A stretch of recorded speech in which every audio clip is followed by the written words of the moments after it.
参加密杯解码比赛时，森西等3个人发生了意外，准确的说是对手蓄意的犯规，在毫无准备的情况下，只能由3个2科生代表一高参加新秀赛。Hello， 大家好，我是一路。接下来让我们接着继续往下讲。对于甘比古和雷欧来说，突然让他们参赛也是出乎意料的，虽然没有把握，只能硬着头皮上了。大家立刻召开了针对于明天比赛的战斗会议。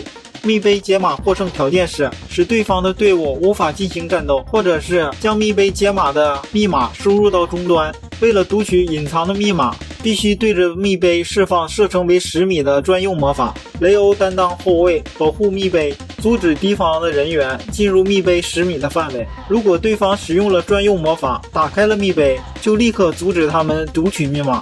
使用物理攻击则是犯规的。打野给了雷欧的新型 CAD 装备，让雷欧可以使用魔法弹出质量弹，以此来击倒对手。甘比古则担任游击，同时对前锋和后卫进行支援。甘比古的古式魔法吸吸能力非常的强，将成为最有力的武器。在打野的带领下，一高连战3场，全部都获得胜利，直接来到了决赛，对战3高。打野请小野老师来跑腿，从光头师傅那里拿来了秘密武器斗篷和长袍。斗篷和长袍中已经编入了魔法阵，附加了穿着者的魔法，便于附着魔法效果。打野希望以此来对付吉祥寺的不可视子弹。对决3高的场地是没有任何遮蔽物的草原，非常适合擅长炮击的一条将辉。打野他们没有优势。比赛开始的讯号声一响，双方阵营就开始了远距离炮击。吃瓜群众们兴奋地迎接着这个场面。从双方的外表来看，完全是手枪的 CAD 互相射击，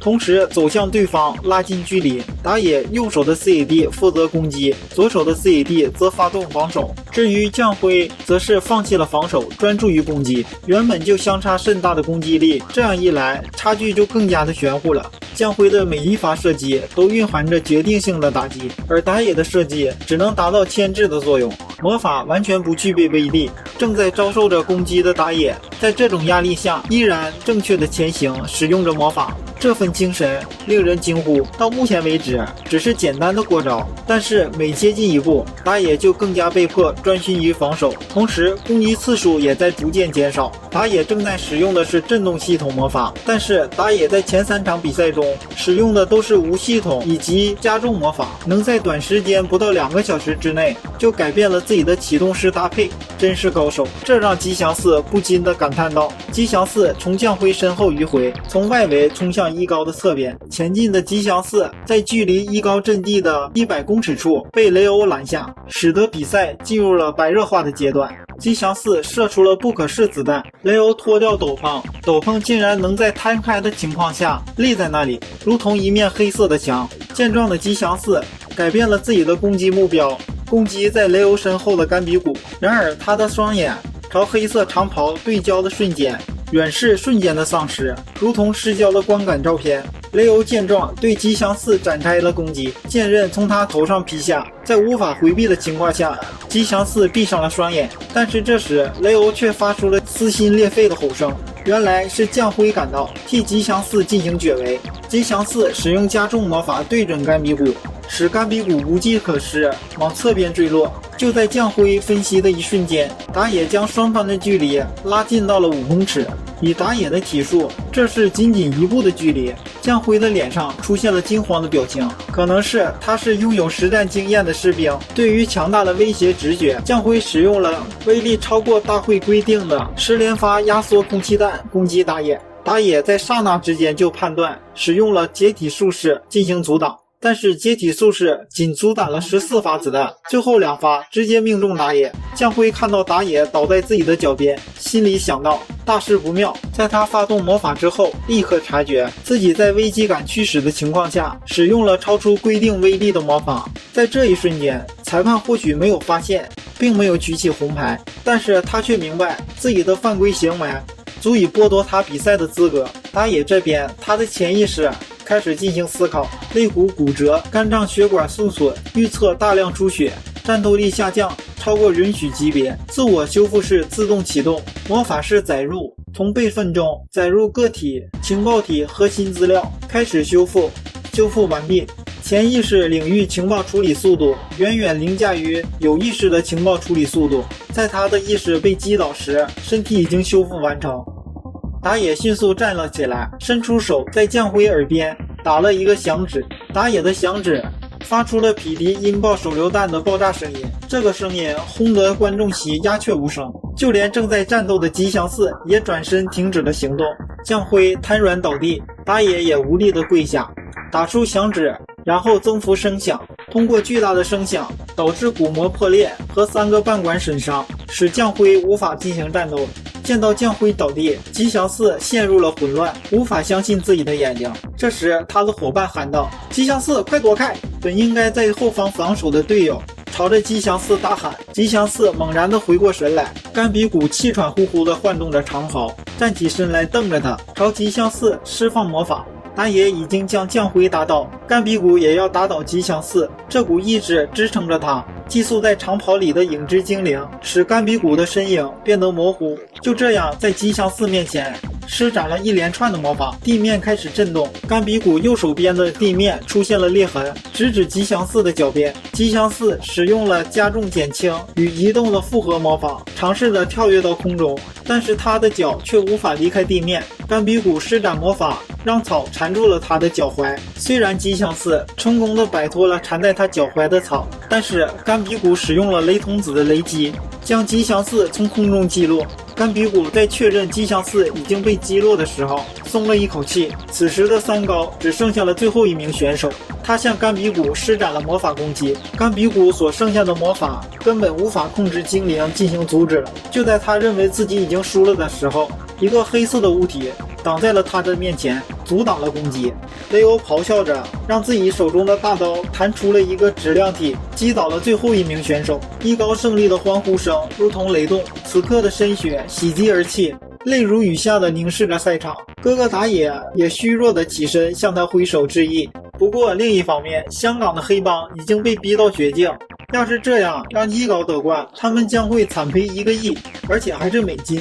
于是在大赛中，他们通知了自己的内应，在第2天的幻境摘星项目中，要让一高所有的选手强制弃权。会不会死的事儿只能是靠他们自己的运气了。美月因为魔力学姐的比赛时因为受到魔法的干扰而导致受伤的事儿一直后悔不已，他认为自己也是有责任的，没有利用自己的眼睛早早的发现。所以在这次的幻境摘星项目，在观众席上，美月摘下了自己的眼镜，用心的观察着赛场。一高的小早川首先登场，比对手以微弱的差距率先的飞至享有优先权的位置。小早川在空中静止，不慌不慢地切换着魔法式，使用着另一个魔法前往最近距离的无人踏足之处。然而不知道什么原因，本应该以俯角降落的他却因为受到重力的牵引而直接坠落。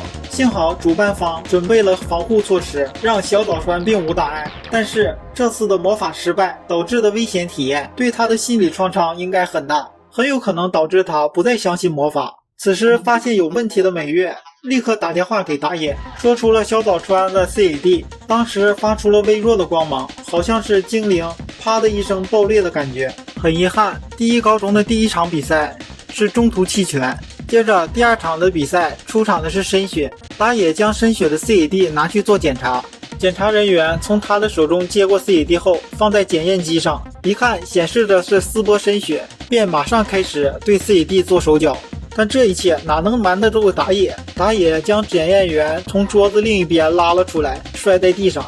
随后打野问道：你以为做手脚就不会被我发现吗？使用了检验装置混进 CAD 的东西到底是什么？一定不是普通的病毒吧？打野用充满杀气的眼神看着压在自己膝下的工作人员。这时九老长老也赶来，认出了植入 CAD 的病毒叫做金蝉，估计九老长老再晚来一点的话，这人就应该去领盒饭了。电子金蝉是入侵电子仪器，使其工作时长延迟发动术士。这就是打野与九老长老第一次正式见面。打野回到一高的营帐，安慰着焦急等待的深雪。比赛开始，深雪使用了打野刚刚研制出来的飞行魔法，一飞冲天，赢得了比赛。转眼便来到了幻境摘星的决赛。深雪上场后，没想到其他选手也都会使用了飞行魔法，怎么一夜之间全都学会了？原来预赛之后，各个学校认为第一高中有不正当的竞赛嫌疑，经由大赛委员提出要检查申选的 CAD。为了对疑质疑，大赛委员把数式泄露给了各个学校。尽管如此，申选还是毫无疑问地拿下了冠军。另一边，九岛长老找到了少校，询问起了打野的事情。打野是少校在3年前从四叶家那里挖来的深夜的儿子，深夜与真夜都曾经是少校的学生。四叶家族也没有放弃对打野的拥有权，斯波打野现在依然是四叶家族的护卫，只限于不在妨碍护卫任务的情况下能为军方进行服务。四叶不会在护卫任务以外的部分主张优先权，这就是军方与四叶签署的约定。但是九岛长老认为，打野将来和一条家的儿子并肩成为国家魔法战力的中流砥柱，拥有此等实力的人却只作为私人保镖，实在是太浪费了。如果斯波打野和他妹妹就这样成长，在不久的将来，四叶家族或许会超过石狮族而傲视魔法界的存在。少校则说道，打野现在已经是军部宝贵的战力。这话听起来可能有点护短，但是对于打野和将辉不处于同等层次。一条将辉在护卫据点战斗中，他一个人可能匹敌装甲连队，而打野一个人却能匹敌战略飞弹。回到打野这边，打野在接到小野老师的情报后，驱车赶往中华街，捣毁了香港国际犯罪集团无头龙在日本的总部。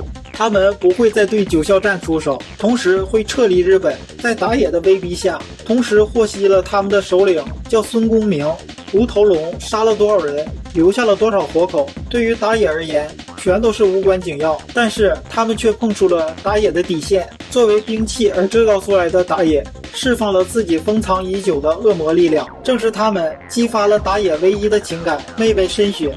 只凭这一点就足以让他们飞灰烟灭，永远从这个世界消失。军方也对打野的情报十分的满意，不管是实战数据还是对无头龙首领的消息，因为无头龙犯罪集团是魔法增幅器的供应商，魔法增幅器的核心部分是人脑。尽管是因为将魔法作为武器，把魔法师编入军事系统，成立了魔法师实验部队，但是这并不可以代表能把魔法师当作零件处理，所以绝对不允许有这种东西生产和使用。抛去情感方面的问题，增加魔法师的魔力增幅器用在军事上也是一个威胁。随后九校战迎来了最后一天，密杯解码决定在西舞台进行。